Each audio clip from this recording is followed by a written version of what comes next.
Well, hello. Looks like I'm a little late to my own party, but go figure. It's still my birthday. Thanks for tuning in or watching after the fact. But today we're just doing a little birthday update. Let's see if I can see you, fam. There you go.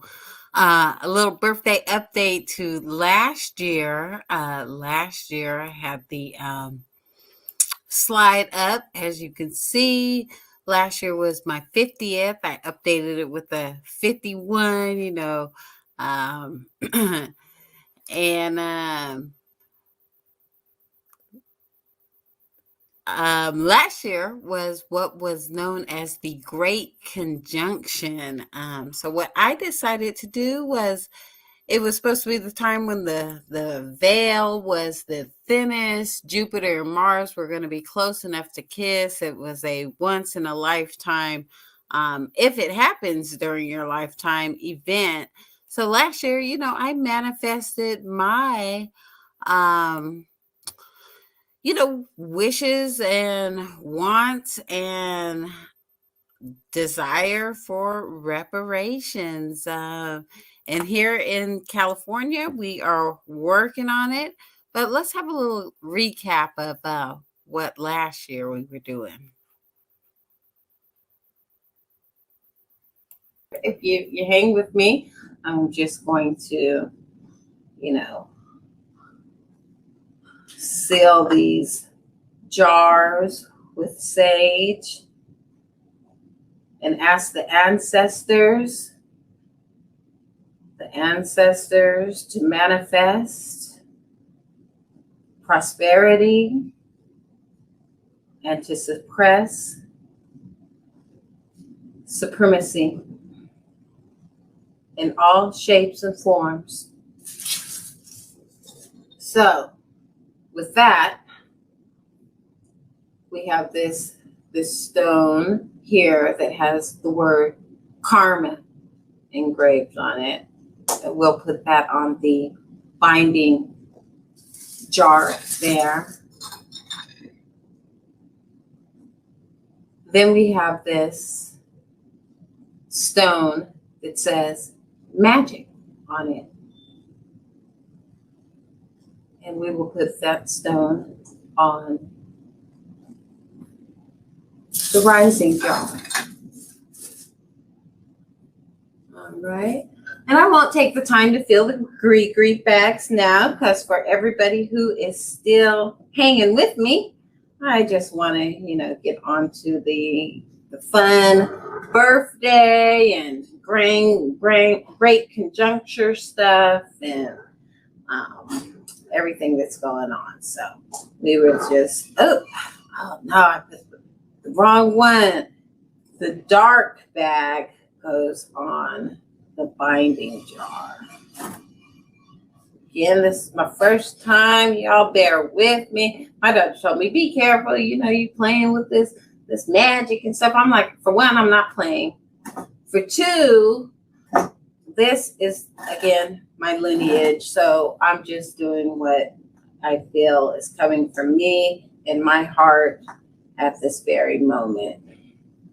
All right. Then we've got the green money colored bag for the rising jar. Because again, reparations is due. So California will be studying what reparations could look like in the state of California. And we should know, within a couple of years' time what the recommendations are. But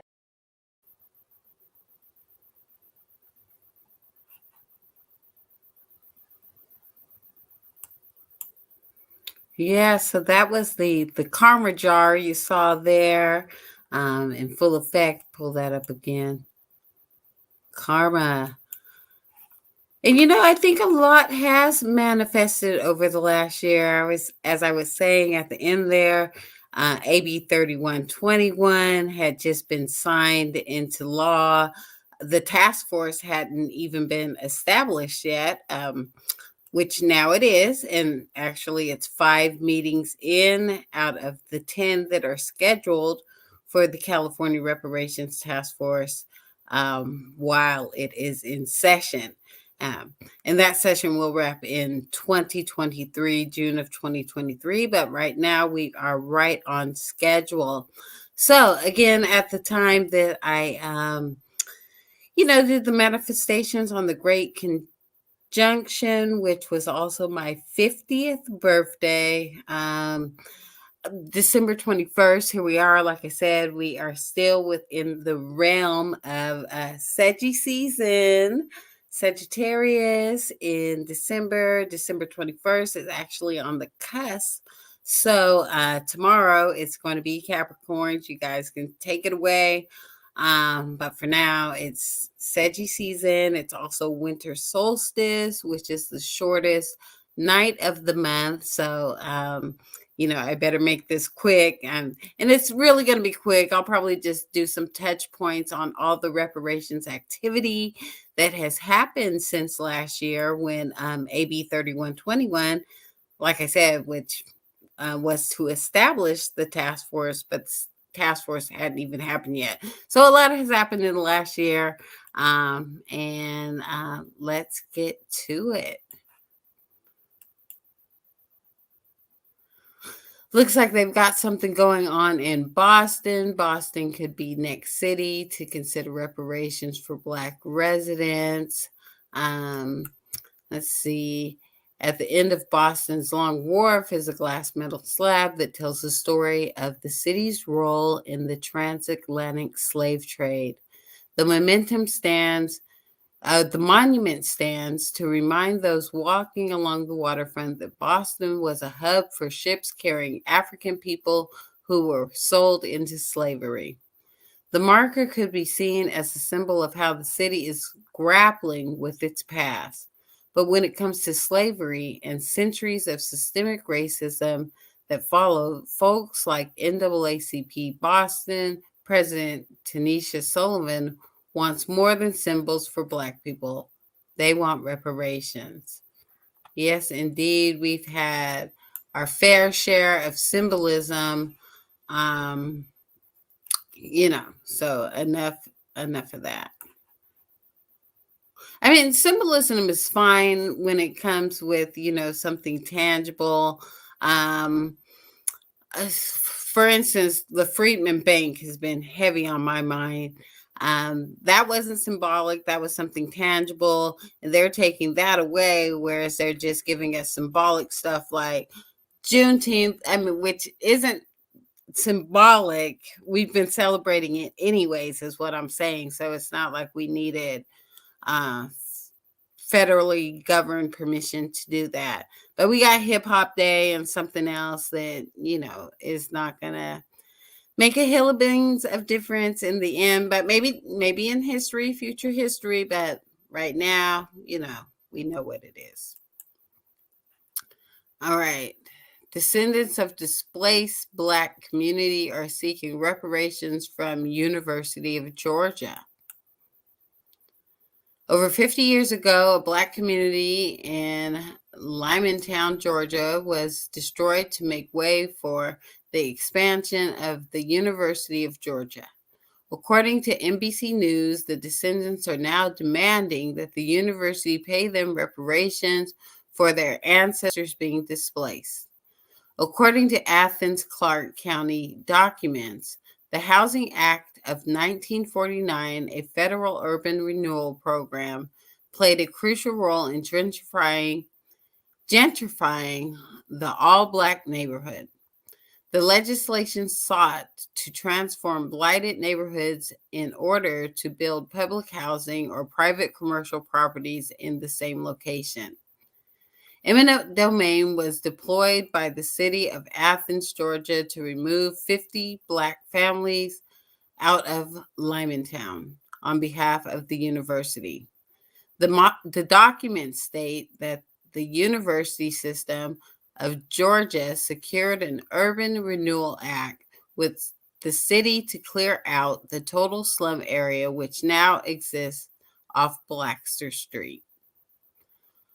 Once they took over ownership of the land, the university constructed parking lots and dormitories as payment for their troubles.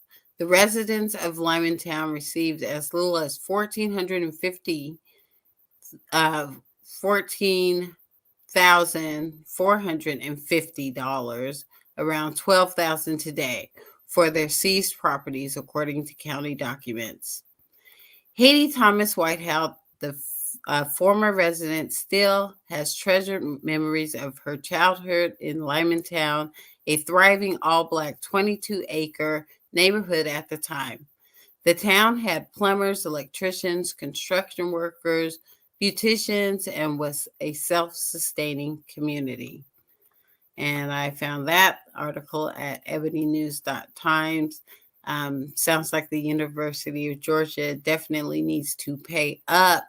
And did I read this correctly? Oh, Baxter Street. I said Blackster Street, I think. And I was like, Blackster Street? I mean, are they playing some kind of sick game? But anyways, yes, the University of Georgia definitely sounds like it needs to, contribute to the reparations effort.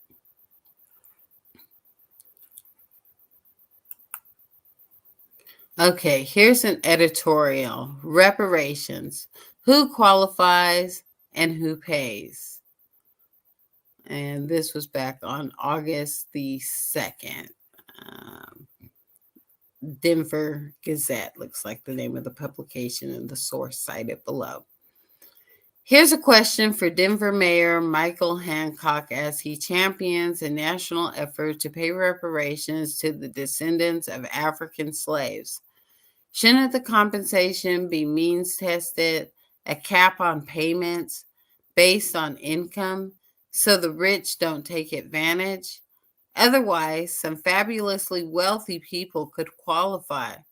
For example, there's chemical engineer turned investor Robert Smith, the founder, chairman, and CEO of private equity firm Vista Equity Partners. His estimated net worth is in 2021 was $5 billion.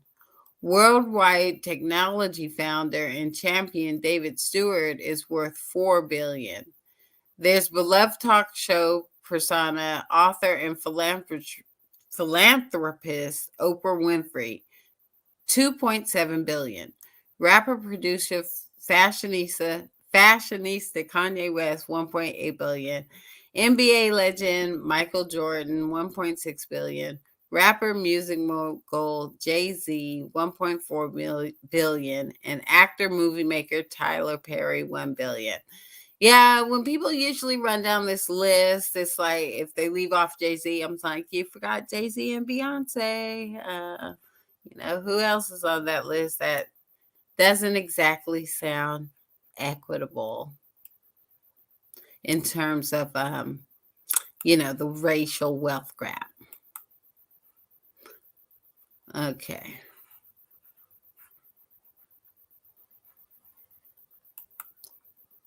When reparations grow from the grassroots. This is a article snippet from Yes Solutions Journalism and New Social Justice. All right, let's see.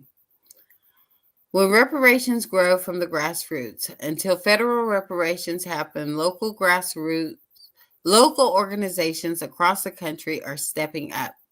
In 2019, Joseph Thomas, the director of Multicultural Ministries and assistant professor of race ethnicity studies at Virginia Theological Seminary, signed on to a team of faculty and staff that would coordinate the institution's reparations program. He understood two things. The payments would never account for the harm and legacy of enslavement, and the work wasn't primarily about the money. How can you determine how much money would really make amends? Thompson asked. It's not about the money. It's about, for one thing, telling the truth about seminary history, and it's about developing a true and authentic and equitable enough relationship with the families and the descendants. Well, it's also about cutting the check. So, I mean, I get so tired of this argument that, you know, uh, financial payments not going to be enough. It's not going to pay for it.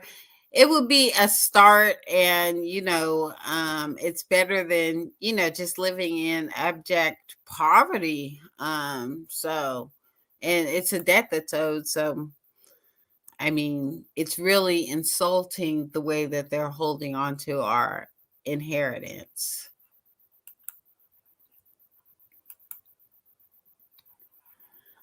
Okay. Providence mayor signs order to pursue truth reparations for Black Indigenous people.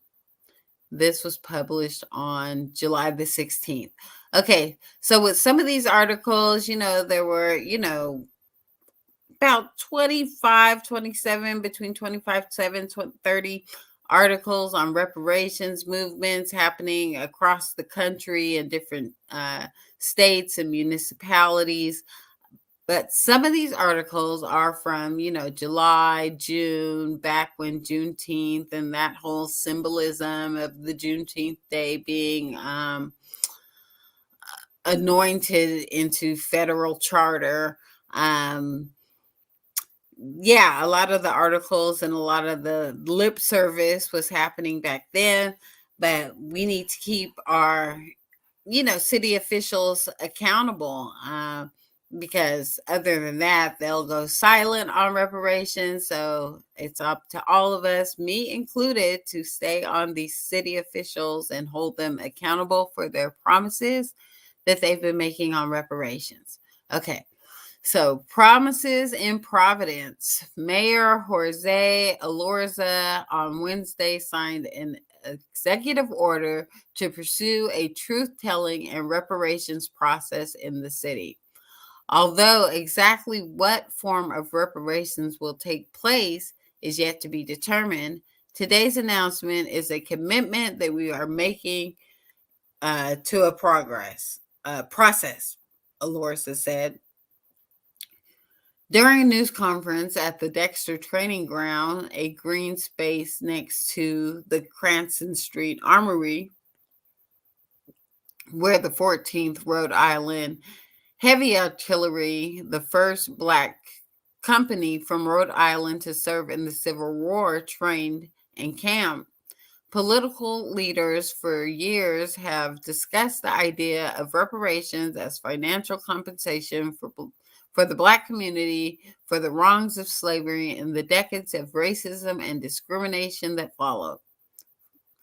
While no sweeping reparations measures have been enacted nationwide, groups of Americans have received compensation for historical injustices, including Japanese Americans forced into internment camps during World War II, survivors of police abuse in Chicago, and victims of forced sterilization, through each program with its own problems.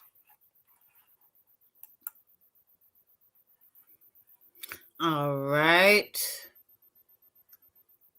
So, like I said, there are a few of these. I'm just really going to touch on the headlines from here on out, but feel free to take a screenshot if you want to um, look further into these proposals and initiatives happening throughout the nation. And be sure to follow the California Reparations Task Force. You can do that on ETM Media YouTube channel. We track all of the California Reparations Task Force activities. So be sure to like and subscribe and follow us there.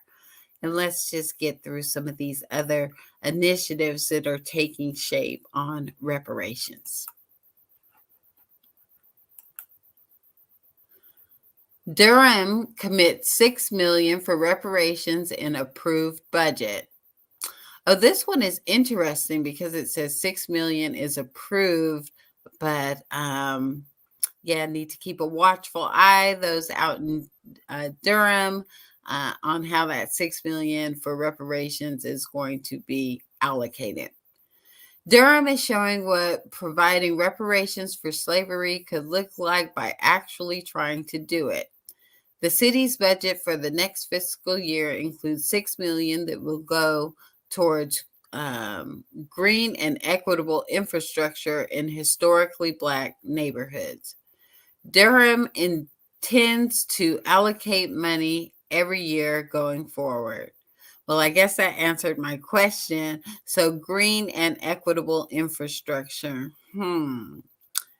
That's questionable. Now, reparations, you know, from the mind frame that reparations should be monetary. It needs to be include some kind of monetary payment, cut the check. Even Evanston, which is on this list of early reparations adapters, um, their plan with the housing, maybe that's what they should have called it. It's really not impacting a lot of people in Evanston from what I see, about 16 people in the first round, but I know that there's going to be subsequent rounds, but yeah, need to figure out a way to really make this reparations thing equitable and transparent for the descendants of U.S. chattel slavery. Okay, Mayor Steve Schuell says he wants to see the reparations effort at the city level replicated on a national scale. I think locally, what we can do things that are reparative, Schuell said, and we do that every day in our work in the city. But that's different from really having a program on reparations. And I think that it's an important distinction. Asheville is setting another example, separately committing $2.1 million toward funding reparations about 2 weeks ago. Durham and Asheville are among 11 U.S. cities attempting to provide reparations.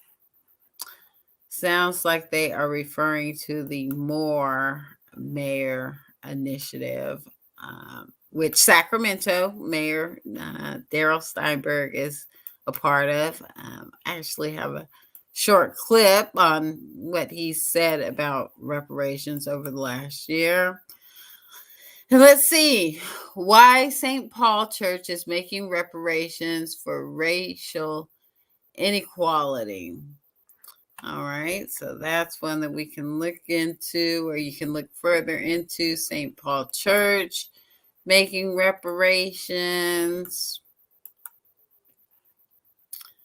Reparations for Black residents are becoming a local issue as well as a national one. While legislation in Washington remains stalled, state and local governments are breathing new life into the reparations movement. The city of Detroit took everything from Keith E. Williams and his family. He now wants it back. Right before he was born, Mr. Williams' parents and older siblings left Black Bottom, a once vibrant and predominantly Black neighborhood in Detroit. When city officials demolished the area as part of what was billed as a large-scale urban renewal project in the 1950s, the land is now a major freeway, I-375, and the location of the largely white and affluent Lafayette Park neighborhood.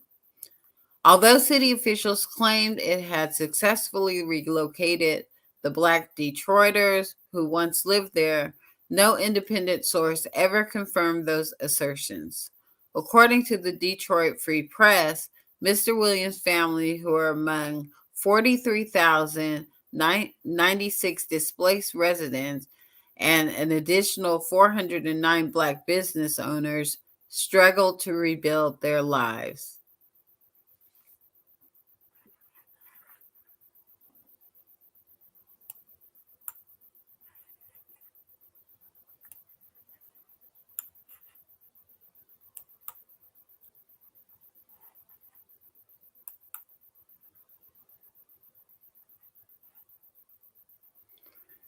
When a California city gave people a guaranteed income, they worked more, not less. Because you have funds to maximize and get out there and start your own business, which is what a lot of Black people are realizing that they have to do, start their own business. Because other than that, uh, the city of Sacramento is definitely culpable of systemic white racism. I mean, there's no other way to say it, but we are having this discussion about reparations is what we need to continue to do, and continue to do the work towards making it a reality. All right, so the city of Stockton, they did universal basic income.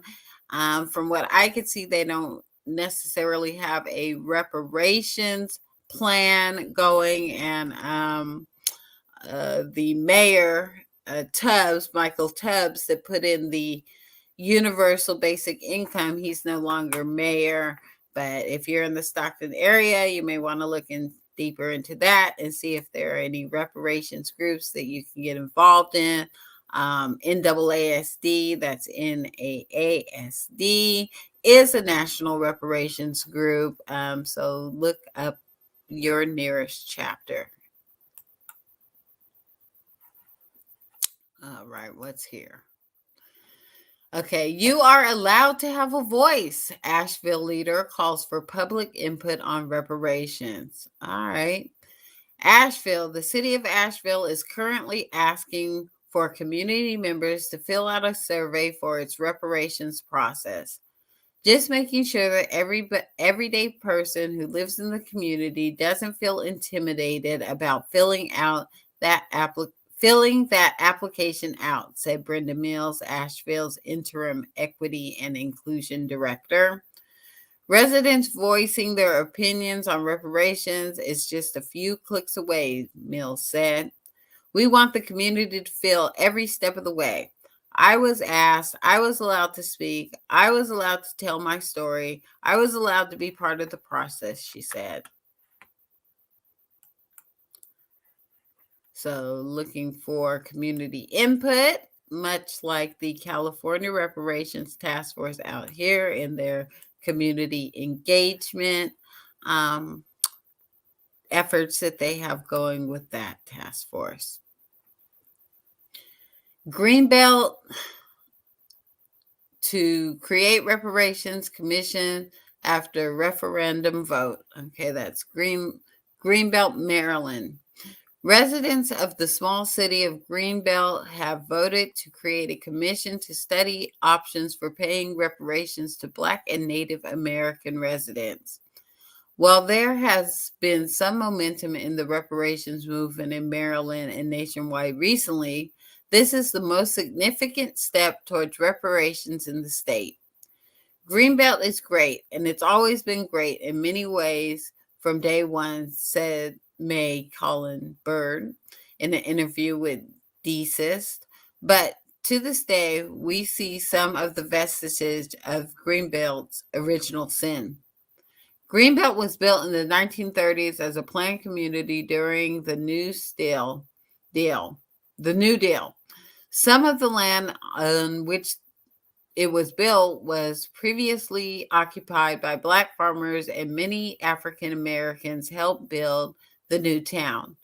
But Black residents were barred from the community until the late 1960s.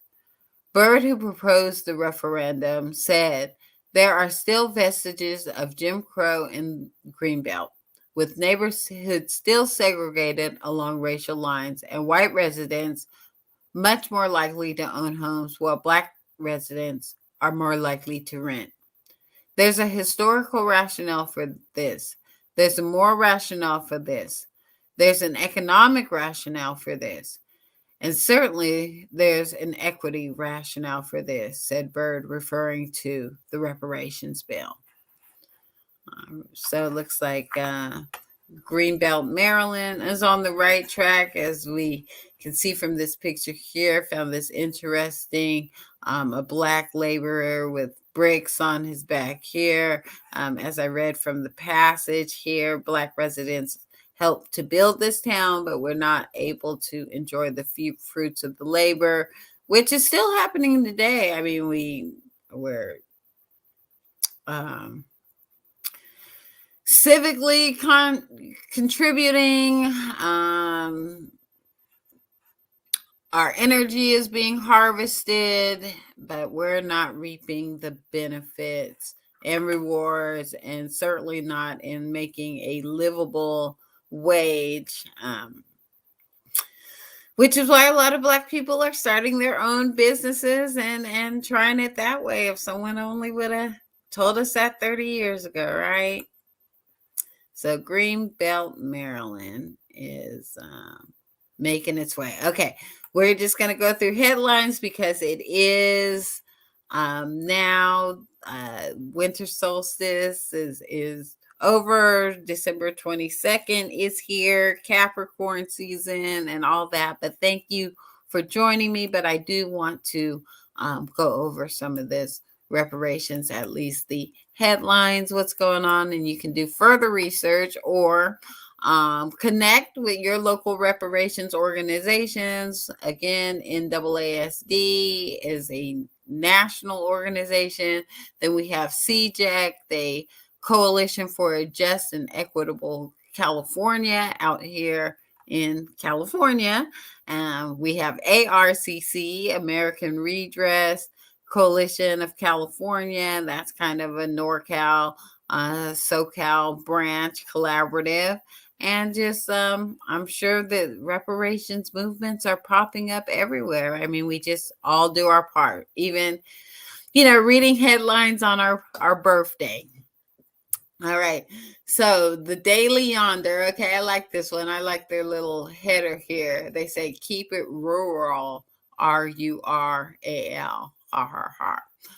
Small historically Black town in Oklahoma joins a national coalition studying reparations. So this group joined up with the MORE effort. So hopefully they'll do something there. This town has a population of under 150. Looks like half of them here at the town here supporting reparations. So that's a great thing.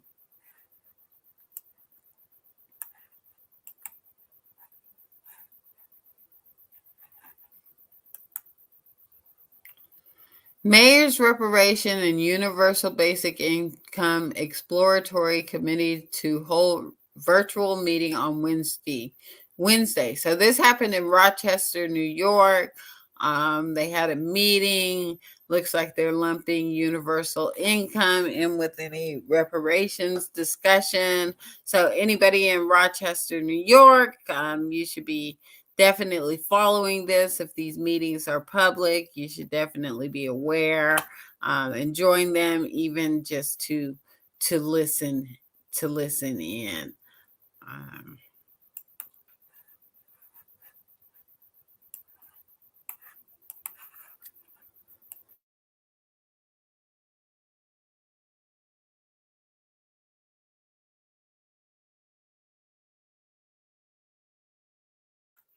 Hey fam, what I was trying to show you here is the Black Wall Street Times. Access is the new civil rights. Mother Randall turns 107 today as City of Tulsa fights reparations lawsuit. So looks like somebody is challenging a reparations lawsuit for the survivors of the Tulsa massacre. 107 years old. I mean, it's an uphill battle, fam, but this is just I don't know how anybody could sleep at night. So I'll just skip to the part about the city lawsuit, and again take a screenshot, and feel free to visit the Black Wall Street Times for more information and news. City seeks to dismiss lawsuit. One second.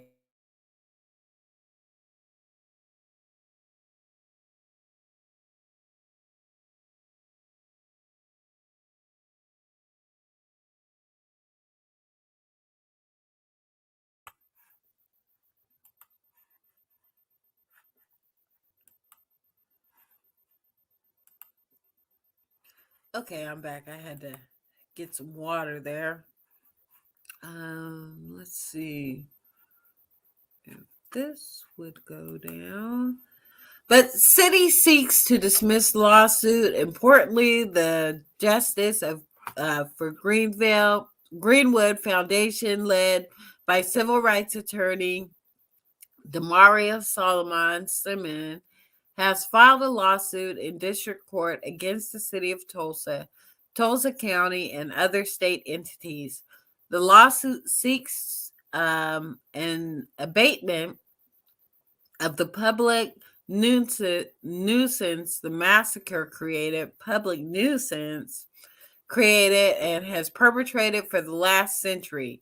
Meanwhile, city attorneys are attempting to have the lawsuit dismissed even after Tulsa City Council apologized for the massacre earlier this summer. I remember that. They dragged the survivors to court. And like I said, it was just really, really a shameful display. Okay, there's so much reparation stuff going on, fam. So just stick with me. We're just going to do headlines real quick. All right. Louisville mayor signs resolution supporting reparations study.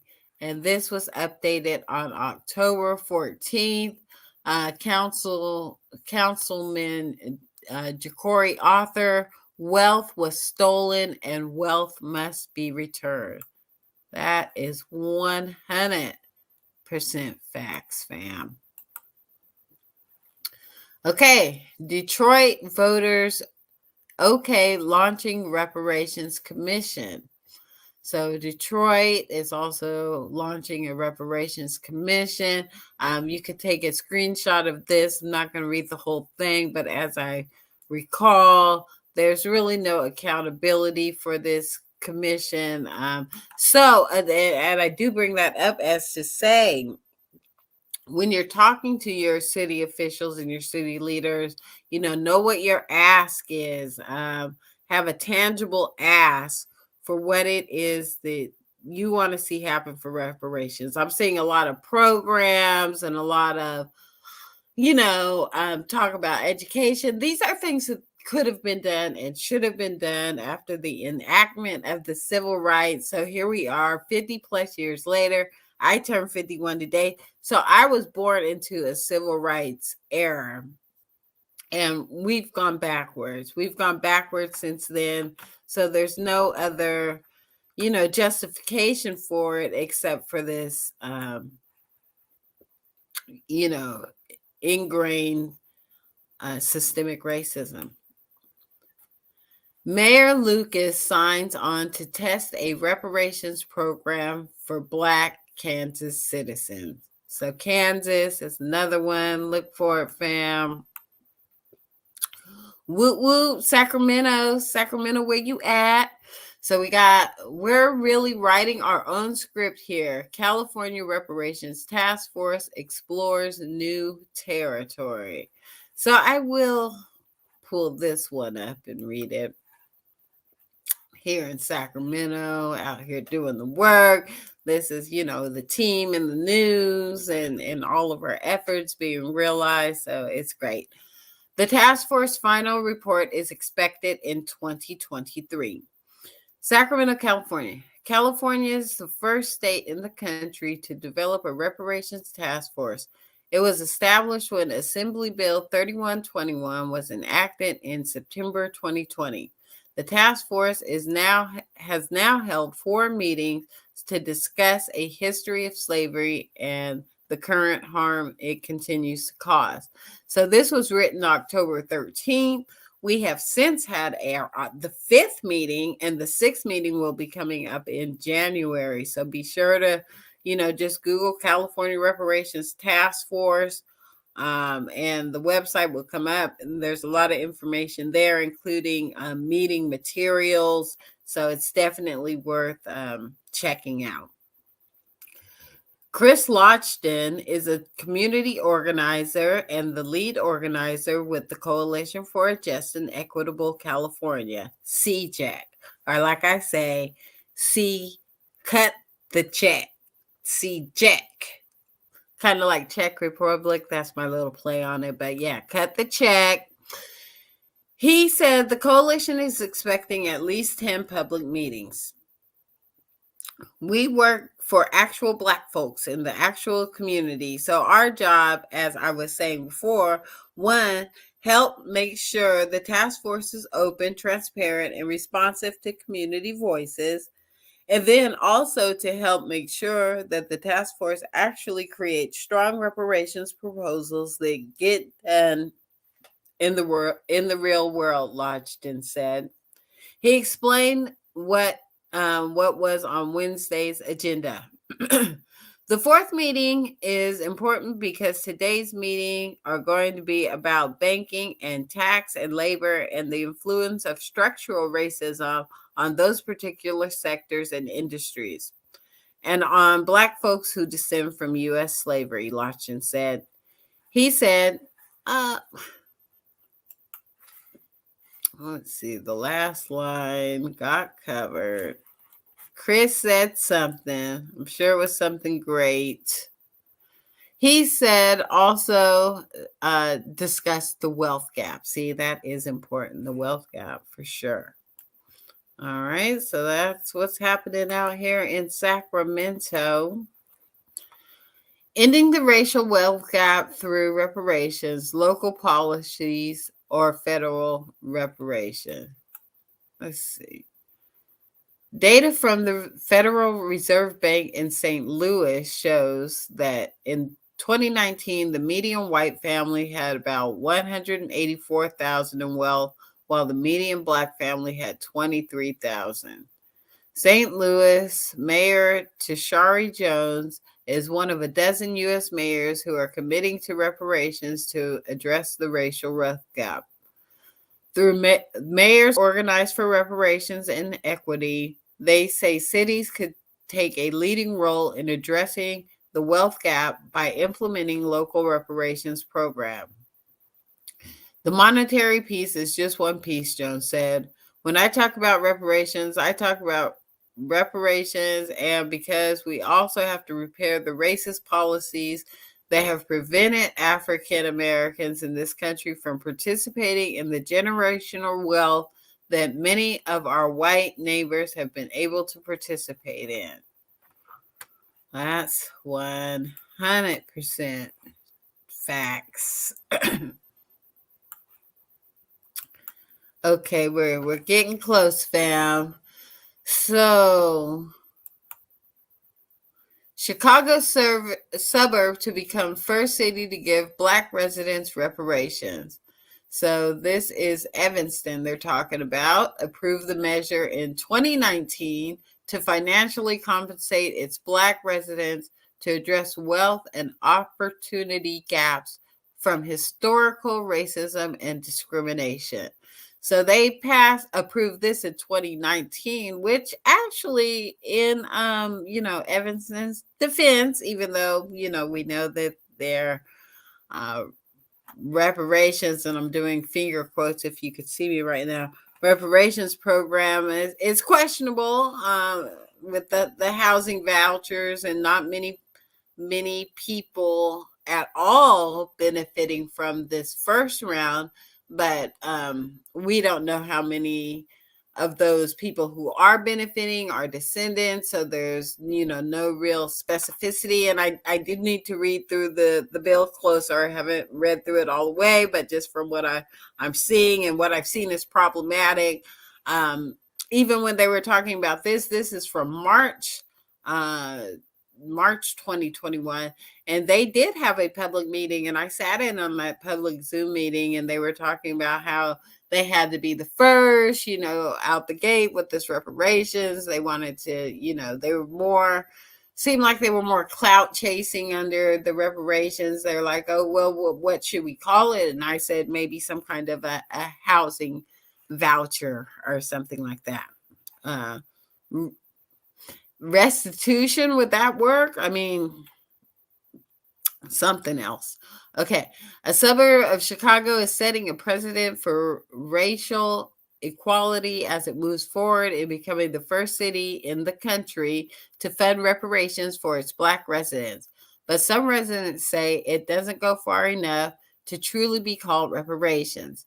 Evanston, just north of Chicago, voted to approve a groundbreaking measure in 2019 in which the city would financially compensate its Black residents to address the wealth and opportunity gap they have experienced because of historical racism and discrimination.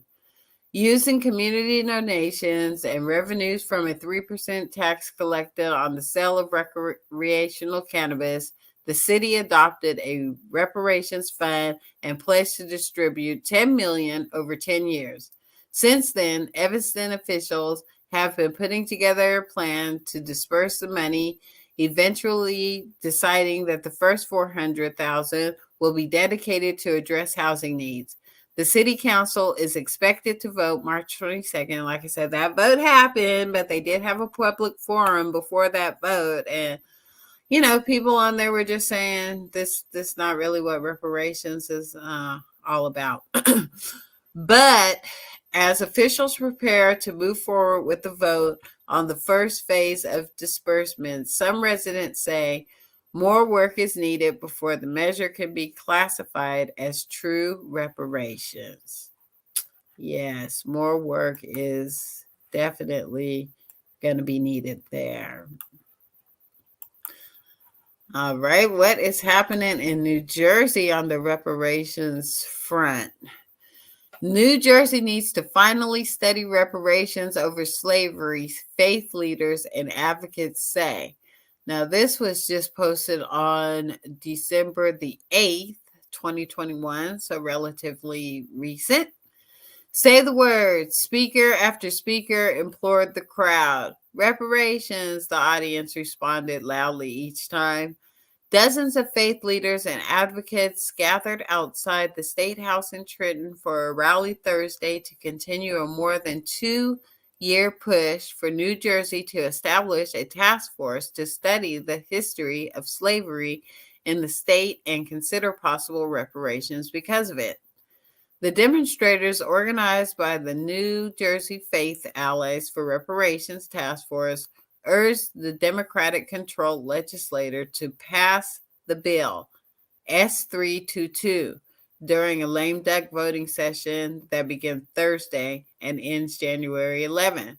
So, yes, they actually have some legislation being considered. That's S322 out of New Jersey. So, you may want to take a closer look at that. Definitely moving forward. We come here today to demand that a very simple thing take place, said Reverend Darrell Armstrong, pastor of Shiloh Baptist Church in Trenton. We have a Shiloh Baptist Church out here too in Sacramento. That was my family's church growing up. So shout out Shiloh. It's embarrassing that I've got to ask the state legislator to study history in the Garden State. A group of Black state lawmakers introduced the measure in 2019, but it has gained little traction since.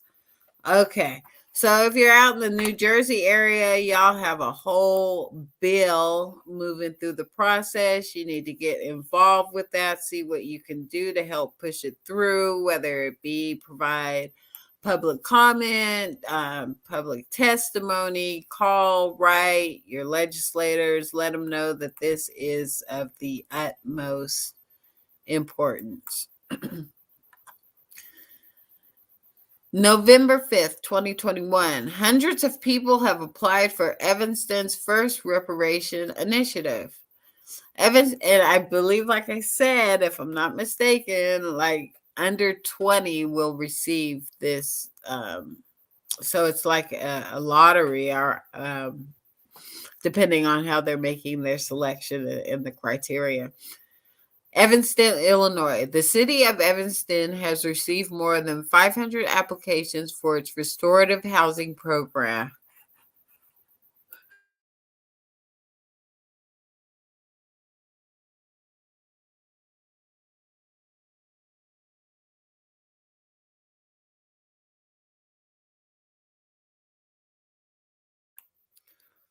Sorry, y'all. I had to sneeze, but this is the last one, so let's get through it. The city of Evanston has received more than 500 applications for its restorative housing program, according to city officials. As part of the first initiative of Evanston's Reparations program, the city will disperse $25,000 for home down payments, mortgage payments, or home repairs to a limited number of Black applicants who qualify for the program. Evanston will become the first city to pay reparations to some of its Black residents. The city council voted in 2019 to create a reparations fund using revenue from legal marijuana sales. My job is to ensure that we are aware, we are mindful, we're thoughtful, and we're careful how we implement this program, said Kimberly Richardson, the deputy city manager. She said a date has yet to be determined when people selected for the restorative housing program will be notified and receive payments, but she said the goal is by the end of this year or early 2022. For applicants not chosen in this round, they should be selected in later rounds. They could be selected in later rounds depending on funding, Richardson said.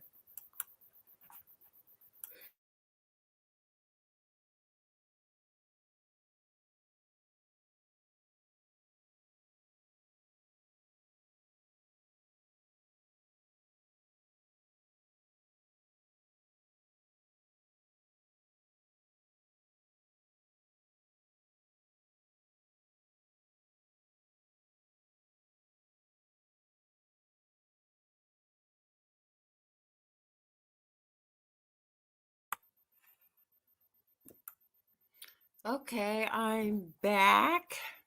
I had to put on my birthday hat and I was sneezing a little bit. Oh, hold on one second. Oops. I'm going to let y'all go soon. Hold on.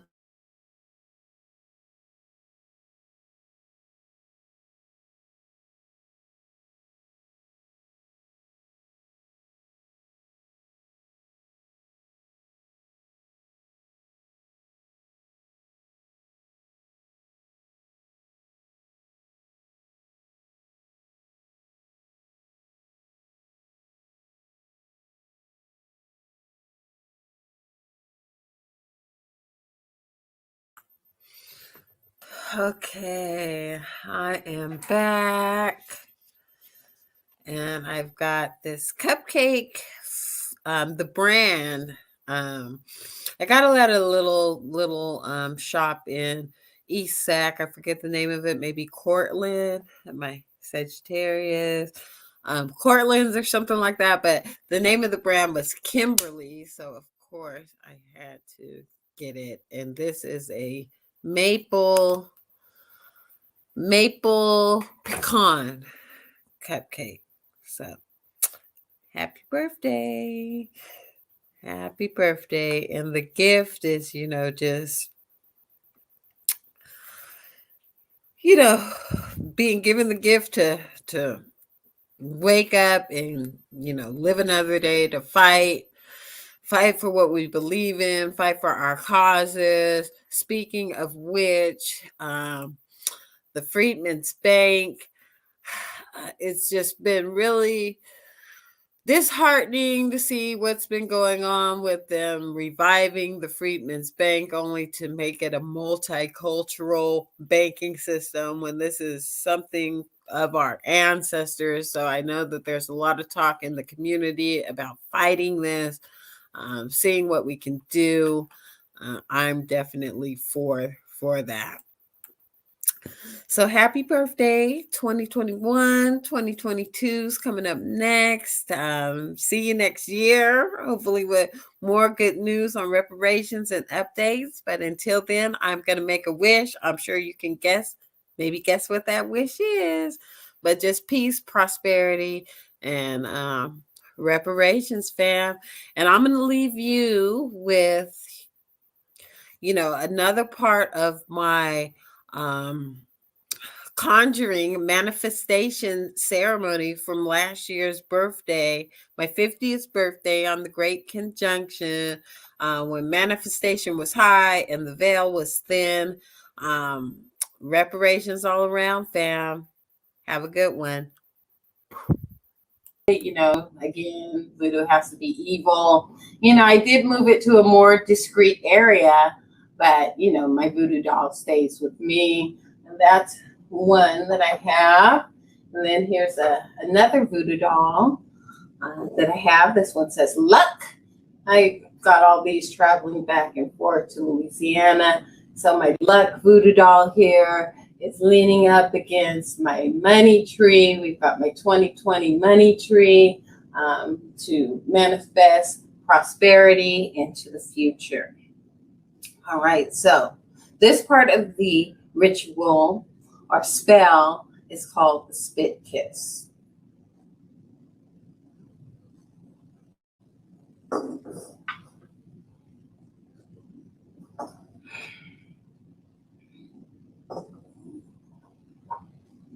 Supremacy suppressed.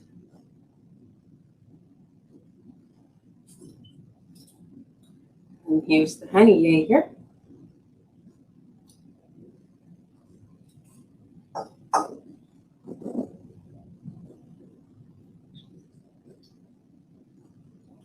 Reparations rising. Okay, that's going to do it for our ceremony. Oh, one more thing here. The rocks.